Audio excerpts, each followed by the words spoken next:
I first came across the story of how Roger Ailes and Richard Nixon met in your book, In Nixonland. It's a great story. How did they first encounter each other? Well, Richard Nixon was, of course, sitting in the makeup chair of that distinguished news program, The Mike Douglas Show. And Roger Ailes was this kind of whiz kid producer. He was like 26 years old.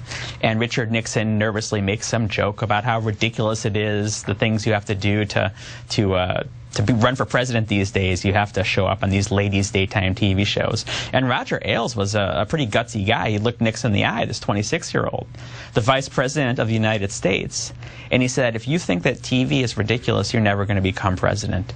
And Nixon said, this is my guy. Pretty soon he was working for Richard Nixon, and lo and behold, within a year, he had introduced one of his fabulous innovations in the fraudulent presentation of news, the fake town hall meeting, which was something he introduced for the 1968 campaign, where they'd get 100 Nixon loyalists, set them up as an audience, have Richard Nixon ask kind of prepared canned questions, and then cut them into 30-second commercials while these wildly applauding, supposedly ordinary citizens off the street acted as props for the presidential campaign. There's